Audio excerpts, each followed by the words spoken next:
તો વડોદરા જિલ્લાના પ્રસિદ્ધ દક્ષિણ પ્રયાગ તીર્થક્ષેત્ર ચાંદોદમાંથી વહેતી પવિત્ર નર્મદા નદી ચોમાસાની ઋતુમાં પણ સૂકી ભટ્ટ જોવા મળી રહી છે।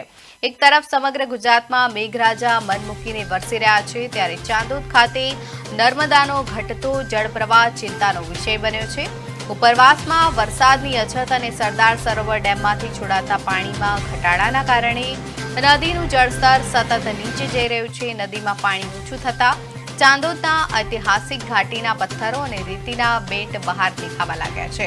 થોડા દિવસો પહેલા છોટાઉદેપુર જિલ્લામાં થયેલા વરસાદના કારણે ઉચ્ચ અને ઓરસંગ નદીઓનું પાણી ભરતા નર્મદામાં નવા નીર આવ્યા હતા।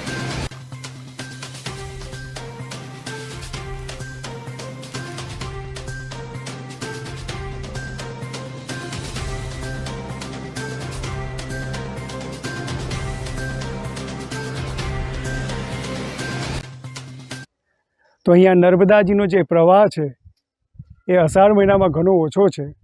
પ્રતિવર્ષની જેમ આ વર્ષે વરસાદ ઘણો ઓછો હોવાથી જે નર્મદાજીનું જળસ્તર છે તે અષાઢ મહિનામાં પણ ઘણું ઓછું છે। આજે 19/7/2026 છે। આજના જ દિવસે આજથી 13 વર્ષ પહેલાં 19/7/2013ના દિવસે અત્યારે જે નર્મદાજીની સપાટી છે તેના કરતાં પાણી 30 થી 35 ફૂટ વધારે હતું, ઉપર હતું।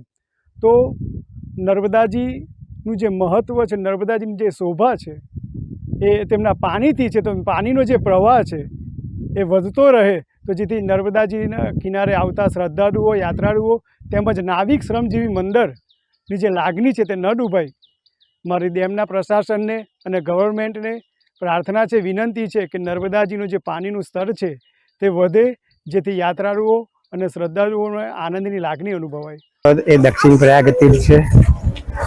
અત્યારે તમે જોઈ રહ્યા છો નર્મદાજી ચોમાસું જે ભરપૂર ચોમાસું ચાલી રહ્યું છતાં પણ નર્મદાજી નદીનો પ્રવાહ એકદમ ઓછો થઈ ગયો છે। આ જોઈને આવનાર ભક્તજનો, શ્રદ્ધાળુઓ કે જેઓ સ્નાન માટે, સાદાદી કરવા માટે આવતા હોય છે એમને ઘણું જ દુઃખ થાય છે। ચાંદોદ એ દક્ષિણ પ્રયાગ તીર્થ છે। અહીંયા નાવિક શ્રમજીવી નાવડી જેઓ હોડીવાળા છે એ લોકો તથા ગામના બ્રાહ્મણો અને આખું ગામ જે નર્મદાજીની ઉપર આધારિત છે।